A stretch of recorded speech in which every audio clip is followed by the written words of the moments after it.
Maria, né, conseguiu falar comigo, a presidente da ginecologia também conseguiu, e devagarinho a gente vai convidando vocês, tá? Vocês também podem lembrar da gente quando for esses assuntos assim, que vocês acham que a população precisa saber um pouquinho, mas vocês podem lembrar de convidar a gente também. Muito obrigada. Então, gente, ali são alunos da Liga de Pediatria da faculdade, do curso de medicina daqui da faculdade. Então, nós convidamos eles para esse tema. Então, o tema de hoje é prevenção de acidentes na infância. Olá, pessoal, boa noite, tudo bom? Por enquanto não veio o microfone, eu vou tentar ir um pouco na garganta. Desculpa se a minha voz falhar um pouquinho, tá? Dá para falar? Alô, oi. Olá, nós somos da Liga Acadêmica de Pediatria da FAI e nós iremos apresentar sobre prevenção de acidentes na infância. E o primeiro assunto é sobre aspiração de corpo estranho. O que é o engasgo? O engasgo é uma reação que o seu corpo tem para tentar expulsar alguma coisa que está dentro da sua garganta. Pode ser alguma coisa sólida, alguma coisa líquida, que está tampando a passagem de ar, seja ela total ou parcialmente. Por que crianças tendem a engasgar mais? Primeiramente, crianças pequenas tendem a conhecer o mundo através da mãozinha. Pode ver, se está com a mãozinha na boca, vê algum brinquedinho que seja colorido, interessante para ela, coloca na boca, a frutinha, a comida. Então, a primeira coisa que elas vão fazer, vão colocar a coisinha na boca. Já é uma tendência a engasgar. Os motivos, elas são muito ativas em todo o corpo. Alguns vão ficar paradinhos lá, comigo, quietinho no cantinho dela. Não, nós estamos brincando, canta, e olha para você, pai, para avó. Estão fazendo tudo ao mesmo tempo enquanto estão comendo. E outra coisa, elas têm a capacidade para mastigar o alimento, não conseguem mastigar de forma completa. Então, às vezes, vão engolir um pedaço um pouco maior, outras vezes menor. Então, isso faz com que 84% dos engasgos vão acontecer em menores de 5 anos. Quais são os sintomas de um engasgo? O que eu vou ver numa criança que está engasgando? Primeiro, ela vai tossir muito. Outra coisa, ela vai ficar com muita dificuldade de respirar. Se tiver respiração, vai ficar com muito barulho. Realmente parece que tem alguma coisa presa na garganta dela. Ela vai ficar muito pálida e a boquinha dela vai começar a ficar roxa. Então, esses são os principais sintomas que você vai ter, que é um alerta. Essa criança está engasgando. O que eu tenho que fazer? Crianças menores de 1 ano, os nenês. Agora eu vou na garganta. Você viu que a criança começou a ficar pálida, a boquinha começou a ficar roxa, vai ficar muito agitada. O que eu vou fazer? Eu vou pegar a minha mão, eu vou fazer como se fosse um dedo e vou colocar perto da boquinha da criança, para eu apoiar para a cabecinha dela não ficar ruim. E vou apoiar no meu braço. Eu posso fazer tanto em pé, ajoelhada, se tiver uma cadeira por perto, eu posso sentar também para eu colocar essa criança na minha coxa. E eu vou apoiar a cabecinha dela, para ela ficar mais reta. Vou deixar o bumbumzinho dela um pouco mais alto em relação ao que é a cabeça. Eu vou ver as costinhas dela entre a escápula e vou fazer um tapinha nela, usando a parte mais fofa aqui da mão. Não precisa ter dó. Pode ser uma força que o que você tem que fazer é para tentar expelir a gargantinha dela. Então, eu vou dar 5 tapões nas costinhas dela, de forma que você não bata na cabeça da criança. Então, vamos lá. 1, 2, 3, 4, 5. Vou apoiar a minha mão na cabeça dela e vou alternar. Colocar na minha outra coxa, no meu outro braço, deixar a cabeça dela mais baixa do que as perninhas dela. Eu vou ver aqui, entre os mamilos dela, vou fazer os dois juntinhos e vou fazer 5 pressãozinhas. 1, 2, 3, 4, 5. E aí eu vou voltar. Vou fazer um V na primeira criança, colocar no meu outro braço e vou dar aqui 5 tapinhas. Nisso, a criança já pode soltar o objeto que já está preso na garganta dela. Se for o leite, ela tem rasgado o leite, ela já pode soltar para fora. Já tira na boquinha dela. Então, ela já vai começar a chorar, já ficar mais ativa. Mas pode acontecer, você só legitar, a criança ficar um pouco mais molinha. Ou se for numa articulação, pode passar para mim, por favor? Crianças maiores de 1 ano. Crianças um pouco maiores de 1 ano, você vai ficar no nível da criança. Criança eu vou ficar atrás dela. Com uma mão, eu vou fazer um punho e vou ver onde está o umbigo dela. Vou colocar o punho em cima e vou rodar. Com a minha outra mão, vou passar aqui, vou colocar em cima dessa mão em forma de culpa. E vou fazer uma pressão para dentro e para cima, como se estivesse fazendo um choque. Para dentro, para cima, para dentro, para cima. Com força. Isso vai fazer uma pressão em que um objeto mais dentro, tudo que estiver na garganta dela já possa ser expelido. Se for uma criança mais alta, nos adolescentes, vai fazer de pé a mesma coisa. Mão em punho, onde está o umbigo, coloquei, botei. Outra mão aberta, coloquei em cima e vou fazer uma pressão. Para dentro, para cima, para dentro, para cima, com força. Outra coisa. Um adolescente que perder a consciência, já desmaiar, vai ficar molinho. Para você não cair junto com essa criança, eu vou fazer como se fosse uma base para não cair junto. Fiz a pressão. Desmaiou, tá desmaiando.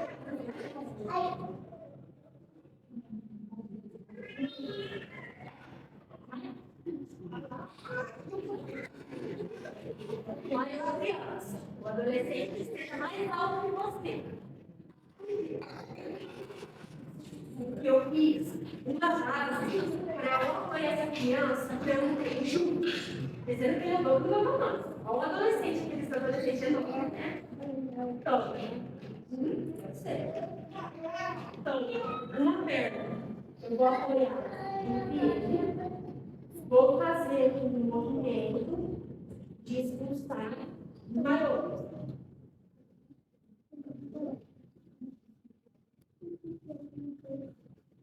E vou deixar eles deitados no chão, com a orelha para cima. Isso não cabe no desmaio.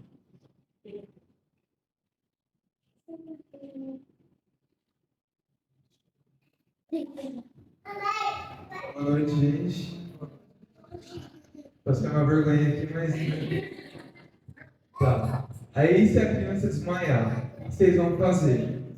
Primeiramente, vocês devem, que nem a gente fez, deitar a criança numa superfície rígida, né, de barriguinha para cima, ligar para o serviço de emergência. Então, aqui na região de Adamantina não tem o SAMU, né? A gente tem o Corpo de Bombeiros e a polícia. Então, ligar para a polícia 190 e para o Corpo de Bombeiro 193, que eles vão passar as orientações para vocês, né? Para orientar e saber o que fazer na hora. O que vocês podem fazer também? Quando vocês deitaram a criança, vocês podem abrir a boquinha dela.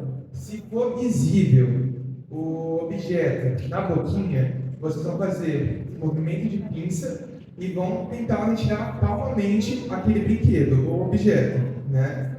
Agora, se não dá para ver o objeto na boquinha, não tenta fazer isso porque pode afundar mais o objeto e dificultar, né, para poder retirar. Então pode agravar. E quais são os principais objetos aspirados por criança? De alimentos: pipoca, nozes, amendoim, milho, feijão, salsicha, ossos inteiros ou quebradinho, por exemplo, um frango de churrasco, né, um ossinho pode causar um engasgo. A uva, tomate cereja e também o leite, que não colocamos, mas também tem. E pequenos objetos, peças de brinquedo, bolinhas, moedas, tampa de caneta, taxinha, pino, unha, clipe de papel, parafuso, balas e bexiga que pode ser fatal. A gente tem muita notícia, né? Que, por exemplo, durante aniversário, a criança está mexendo com bexiga, engasga na hora, é muito perigoso e pode levar à morte. Né? E o que deve fazer para prevenir o engasgo? Primeiro, a gente deve ensinar, né, a não ficar colocando os objetos e brinquedos na boquinha, certificar que esses brinquedos estão em boas condições, porque, por exemplo, um objeto ou brinquedo que está quebrado, aquela pecinha pequenininha, é muito mais provável ele colocar na boca, né, e se engasgar do que um brinquedo normal, né, por inteiro. Comprar brinquedos adequados à idade, com certificação pelo Inmetro, oferecer alimentos bem cortados em pequenas quantidades, por exemplo, a uva e o tomate cereja. É bom cortar em 4 pedacinhos, porque é melhor para eles, né, digerir, né, para engolir. Ensinar uma boa mastigação, durante as refeições, sentar com a criança ao lado, porque além de você estar vendo ela, se ela estiver comendo muito rápido, vocês podem estar orientando elas, né? E além que elas se espelham em vocês. Então, o jeito que vocês comem é o jeito que elas se inspiram. Não dar alimentos duros ou crocantes, como pipoca, doce, amendoim, até que tenham pelo menos 4 anos de idade, né? Ter cuidado, como eu falei, com a uva, tomate cereja, o objeto como a bexiga. Certificar que a criança ela esteja acordada, ela esteja alerta durante as refeições, né? Não quando ela está ainda dormindo, né? Acordada, mas sempre ver ela alerta antes de oferecer algum alimento. Também, nunca deixar a criança deitada, comer deitada, né? É perigoso também, pode auxiliar a ter um engasgo. E também não oferecer nada para a criança quando ela estiver correndo. Normalmente, né, sempre fica. Por exemplo, assim, em festa. Tem muita brincadeira, as crianças estão brincando, corre e vai. E ou pega a comida e já come e já vai correr. É perigoso porque pode também ajudar a ter um engasgo. E aí, diferentemente do engasgo, a gente tem o reflexo de Gag. O reflexo de Gag, ele é protetor das vias aéreas e ele previne justamente o engasgo. Basicamente, esse reflexo de Gag, ele é uma prevenção natural do nosso corpo, né, contra o engasgo. Então, por exemplo, é muito mais frequente durante a alimentação, durante a introdução alimentar. Quando o bebê ele sai do leite materno e começa a dar comidinha, papinha, ele vai experimentar o sabor, consistência, textura. E o que acontece? Quando chega perto da gargantinha, como é algo novo, ele tem esse reflexo. Como vocês podem ver aqui na imagem, ele pode ficar vermelhinho, os olhos podem lacrimejar, pode ter uma tosse e a boca fora, podendo ver o alimento, normalmente. Né? E ficar atento aos sinais de alerta que podem sugerir um engasgo também.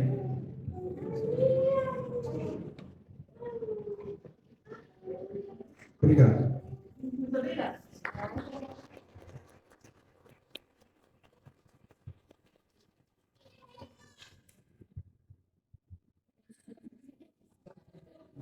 Vai falar sobre queimadura.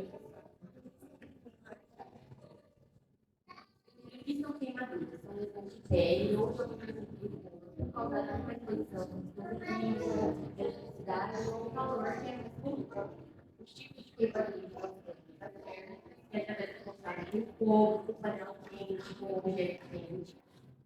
Químicas, através do contato com substâncias químicas, como produtos de limpeza, soda cáustica, líquido que tem dentro das pilhas, da bateria, sorvete químico, elétrica, que são causadas por corrente de baixas voltagens e alta tensão ou por raio.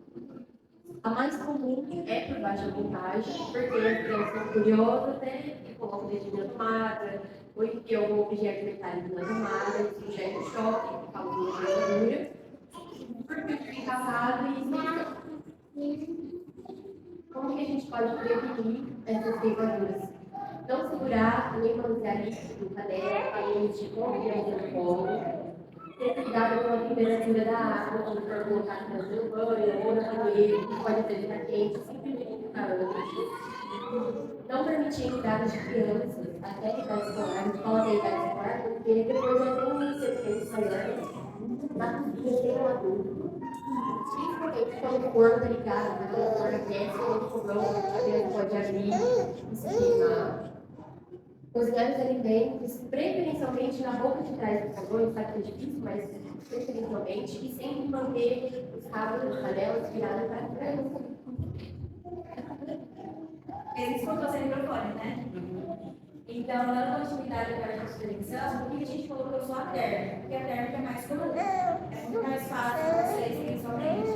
Então, querendo colo, tem 1000 coisas para fazer, colocar com a parte térmica. Então, dando continuidade. Depois que você cozinhou o alimento, vai colocar no meio, dá preferência para colocar no centro. Por quê? A criança não consegue alcançar, a criança não consegue puxar o ar e derrubar em cima dela. Guardar tudo que possa pegar fogo. Gel, fósforo, papel, qualquer coisa que possa pôr fogo. Inclusive o álcool. O álcool na pandemia, em setembro, principalmente, ficou muito famoso, mas ele é altamente inflamável. Ele pega fogo muito fácil. Então, evitar ficar perto da criança, ter contato, se precisar usar, sempre longe. A gente sabe que não tem risco. Vocês fazem isso com uma coisa que a criança não colo, não sei como vocês não compram. Mas sempre tentar dar um jeito de ir muito longe das crianças. Então, o que eu quero saber? Se a criança se queimou, o que eu tenho que fazer antes de chegar no hospital? Quando for retirar a pele, a preferência sempre é água. Então, queimou, eu vou abrir a torneira, pode ser do chuveiro, pode ser da pia, onde for mais rápido, colocar embaixo. Então, com o braço, eu vou abrir a torneira e deixar lá. Quanto tempo? Que você achar bom. Por quê? Porque vai ajudando a resfriar a pele da criança. Sempre ambiente. Nunca gelado.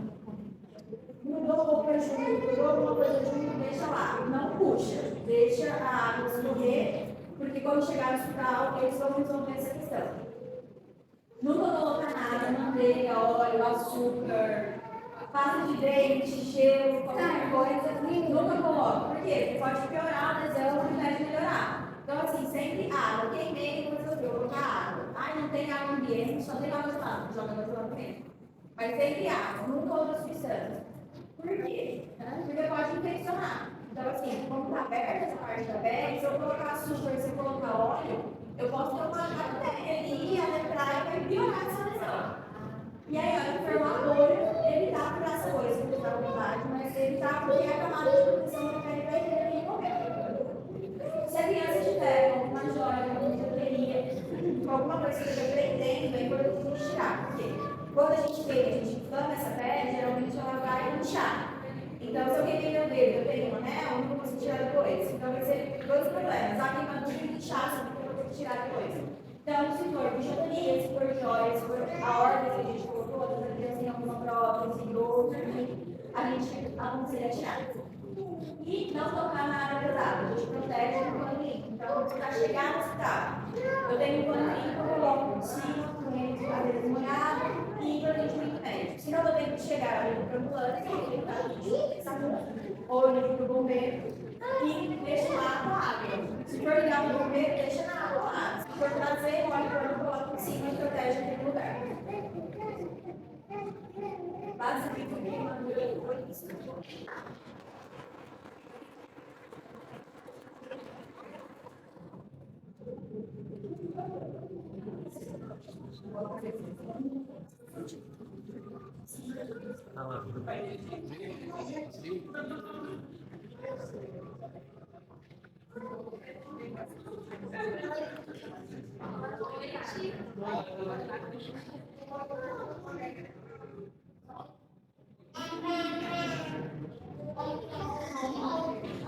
Boa noite, nós vamos falar sobre intoxicação exógena. O que é intoxicação exógena?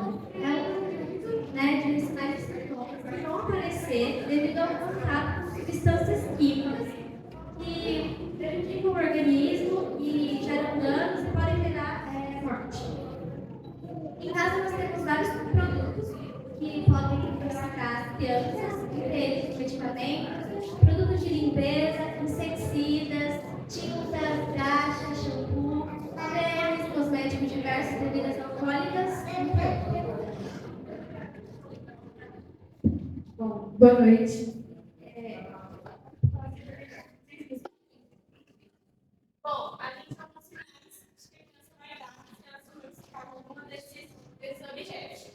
Vômito, a criança vai ficar desmaiada, ela pode ficar sonolenta, se você vê que ela está ficando muito sonolenta. E outra questão, a gente vai analisar em volta da criança. A criança tem a gente falou de cosmética, tem alguma coisa em volta dela, a criança está desmaiada, tem alguma coisa em volta. Alguma coisa na pele, você vai sentir um cheiro, na roupa, você fala, esse cheiro aqui é de algum produto de limpeza, de algum cosmético.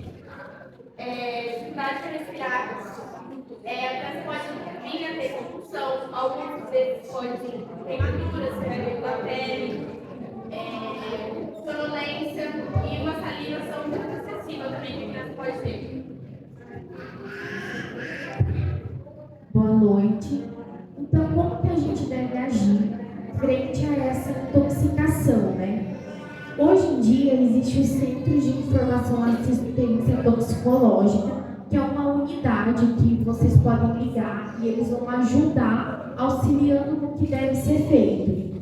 O número está aqui na tela, se alguém quiser tirar foto, né? Mas, de qualquer modo, a gente trouxe alguns métodos que vocês podem fazer na hora do desespero, né? Até eles prestarem ajuda. Então, primeiro, a gente pode tentar identificar o que a criança ingeriu. Por exemplo, se foi gasolina, foi água sanitária, e ver a quantidade que a criança ingeriu. Depois, a gente tem que evitar dar água, leite ou qualquer tipo de líquido após a ingestão dessa substância tóxica. A gente não pode provocar vômito nas crianças. Às vezes as pessoas têm o costume de colocar o dedo na garganta da criança para que ela vomite essa substância, mas a gente não pode fazer isso até que venha a indicação do médico. Principalmente se ela tiver ingerido soda cáustica, querosene, ácidos alvejantes, desinfetantes, removedores ou gasolina. E em caso, se essa substância entrar em contato com a pele ou com os olhos, os pais, tios, enfim, devem lavar abundantemente esse local. E, por exemplo, vamos dizer que essa criança, na hora que ela ingeriu, por exemplo, a gasolina ou outra substância, e acabou derrubando na roupinha, deve-se tirar imediatamente a roupa. E a gente tem que tentar sempre o mais rápido possível pegar a criança e levar até o pronto atendimento, E aí, se possível também, como a Carol falou, se vocês observarem o que a criança ingeriu, pegar a embalagem e levar, que vai ajudar o médico. Pode passar. Então, não pode comprar sempre tentar evitar comprar produto de limpeza de origem clandestina, porque às vezes vem pelas garrafas PET e as crianças podem confundir, achar que é refrigerante e acabar ingerindo. A gente tem que tentar evitar não utilizar venenos, por exemplo, como risca para rato, colocando no chão, nos cantos, se a gente tiver crianças pequenas, animais de estimação, porque às vezes eles podem achar que é algum docinho e acabar levando até a boca e tendo a intoxicação. E a gente também tem que ficar alerta às plantas. Existem plantas que elas são tóxicas para nós, principalmente para as crianças, então a gente tem que observar se ao redor da casa, ao redor das escolas, nos lugares que as crianças costumam ficar, tem plantas ou, por exemplo, frutinhas, que, por exemplo, principalmente aquelas frutinhas coloridas, elas podem ter às vezes espinhos e as crianças, por achar colorida, chamar atenção, acabam pegando igual planta e ingerindo, sendo que elas são tóxicas. Então a gente tem que ficar alerta para isso. E a gente também trouxe aqui que para evitar picada de animais peçonhentos, e o que seriam esses animais peçonhentos, Seriam as cobras, os escorpiões e as aranhas. A gente tem que ficar alerta porque esses tipos de animais gostam de lugares com bastante mato, com bastante entulho. Então, por exemplo, às vezes a gente vai acumulando no quintal ou no jardim da nossa casa muito entulho, e eles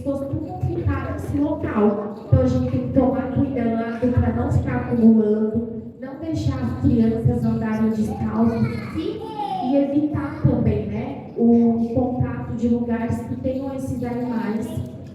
E também, se possível, se elas tiverem que entrar em contato, usar sapatos altos, né, com aquelas botinhas, para as crianças não serem, né, mordidas. E sempre também não deixar as crianças entrar em buracos ou ficar brincando em tijolos, porque geralmente eles ficam nesses lugares. E um alerta também, sempre antes de colocar o sapato, dá uma batidinha, porque às vezes pode ter escorpião.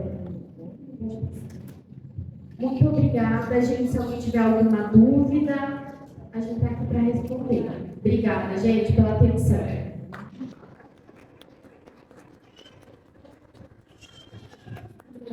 Tenho uma dúvida. Em caso de picadas de escorpiões, o que o pai ou a mãe pode estar fazendo de imediato? Eu sei que a criança, o batimento cardíaco dela é diferenciado de um adulto, mas em caso de uma picada, por exemplo, uma criança está brincando no jardim, de repente ela é picada por um escorpião, o que o pai e a mãe pode estar fazendo de imediato para dar tempo de socorrer a criança a tempo? Recomendação máxima é você ir direto para o socorro o mais rápido possível, porque a criança está metabolismo muito rápido. Então, assim, infelizmente, não tem que ser feito. Aquele negócio, a gente coloca o neném, colocar garrote, fazer sangrar, nada disso é recomendado. Então, a recomendação principal e o que é prontamente para o socorro. Dá, devolver, vamos tirando na linha, mas vamos direto para o socorro. Quanto mais rápido possível. Com segurança. Obrigado. Também, se conseguir ver qual foi o escorpião, uma aranha, conseguir pegar a cobra e colocar no pote, isso seria muito bom, para a gente conseguir identificar qual que é esse animal nesse meio. Porque cada animal tem um antídoto diferente. Então, isso vai ajudar muito ao centro médico conseguir lidar melhor a criança. Às vezes, até uma foto mesmo já ajuda.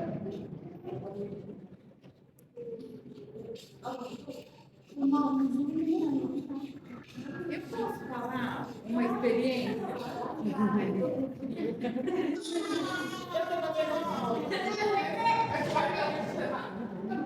Boa noite. Não, hoje eu estou, né, como psicóloga voluntária da Rio Grande, mas antes eu fui escriba de polícia por 25 anos. E desses 25 anos, né, no estado, eu era da da mulher. Então, eu vou relatar para vocês, para as mães, quando a gente fala da psiquiatrização do produto químico, seguido muitas vezes de afogamento. A mãe está limpando a casa, o que eu aprendi de ocorrência, infelizmente isso acontece e não é pouco. A gente faz, eu sou dona de casa, faço lá no máximo de entrega, eu faço também. E a gente faz um balde com água, com produto, a gente faz lavar da casa seco. Então eu aprendi muita ocorrência assim, a mãe fazia um balde, virava fotos para passar o rodo, lavar seco, e vinha um pitiquinho de 1, 2 aninhos. Água é uma coisa que atrai muito criança. Bem, né? Da água. Põe a mãozinha, põe a mão na boca, o balde tem água sanitária. Ou então eles debruçam e caíam de cabeça. E às vezes a gente, quem não, lava limpa a casa com o rádio ligado. Né? Não observava. Que a criança tinha se debruçado, porque não vai se limpar de qualquer coisa, né? Ela cai, quando a mãe ela terminou de passar o pano no quarto que ela vira, já não foi, gente, eu vou falar isso por experiência, por isso que não foi polícia. Não foi uma, duas, não foram várias. Inclusive, crianças que foram a óbito. Elas tomam dentro do balde e elas não conseguem encontrar. Elas não sabem, elas não têm essa experiência anterior de se eu for, eu vou. Eles só bebê, até uma determinada idade, eles só falam. Eles não têm reflexo. Então, diante disso, é extremamente importante que vocês fazerem isso. Quando vocês forem fazer de novo, Carol, uma equipe de polícia que é psicóloga e ela relatou, é verídico. Isso acontece mesmo. Então, balde, criança pequena, deixa o copo em cima da mesa, deixa o copo em cima da cômoda, né? E não deixa quieto, nem para tirar aquela pontinha do pé e puxar. Porque ou estica a quantidade de água para outra criança. Então, gente, por favor, balde é sinônimo de acidente fatal. Aquilo já aconteceu. Né? Aqueles baldinhos de criança leva para o cabeleireiro. Muitas das vezes elas querem poder no banho, brincar, brincar na cadeira. Então, assim, olha, muito importante essa temática. Porque a hora que sempre quando começaram a falar, não tem tantas histórias que, infelizmente, eu já assisti. Acompanhamento de criança pequena na porta da piscina. A criança tem um corpo pequenininho, ela fica tipo muito grande. Quando a gente vai perceber, já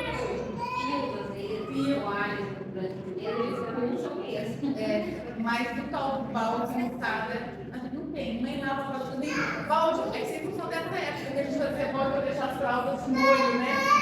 Era fralda de molho, às vezes bicho. Então, pelo amor de Deus, o balde longe das crianças. Obrigada pela questão.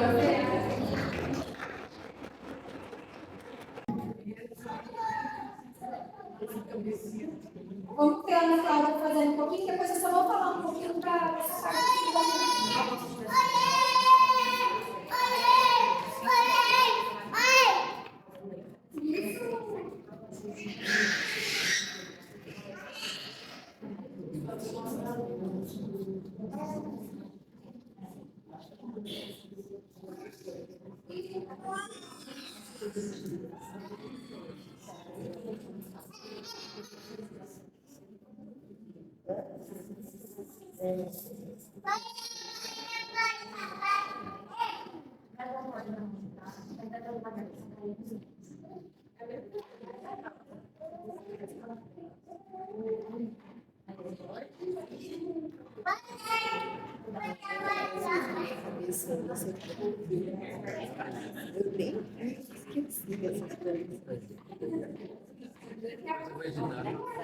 Depois eu edito.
Melhor coisa é usar a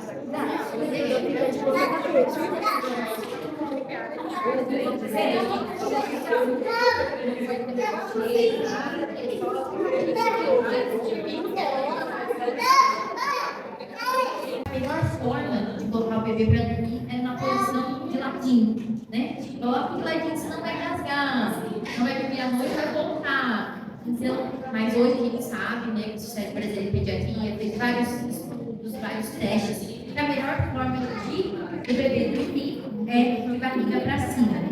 Por quê? Se ele tiver algum recurso à noite, de barriga para cima, o trajeto para ele não engasgar é da melhor forma. De ladinho tem maior risco de morte súbita, que é a morte súbita. Então, a criança, ela sofre isso à noite e a mãe não percebe, né? Então, a melhor forma é deixar o bebê dormir de barriguinha para cima. Outra coisa, travesseiro. Também não é recomendado o travesseiro quando ainda é bebezinho.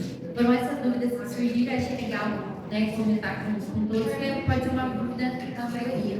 Mesmo depois de ter mamado, pode deixar para eles assim? Lógico. É importante colocar um pouquinho para botar, amor, coloca um pouquinho para botar, para dormir a forma mais segura da vida para cima. Tá bom? E a cabeça de lado. Oi? Cabeça de lado, né? Não, sempre de barriga para cima. Então, de barriga pra cima, a cabeça virada, de lado. É que o bebezinho ele vai alternar muito a posição do bebezinho, mas ele tem que ficar com a costinha encostada no chão, tem que ficar de barriga para cima, tá bom?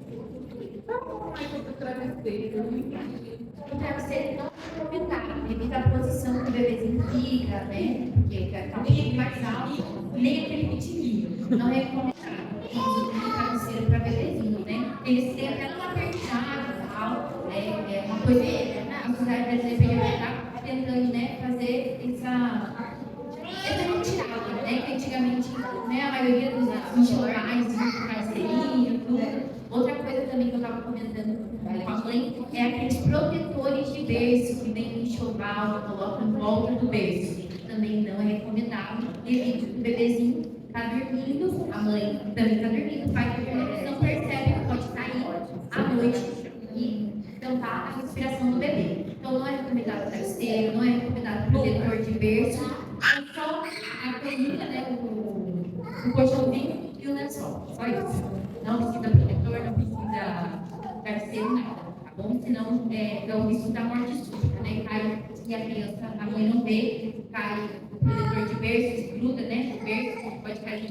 e atrapalhar a respiração do bebê. Vai dar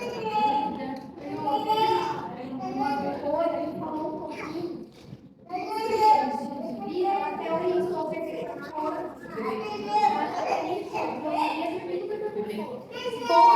Pela prevenção, só fala um pouquinho.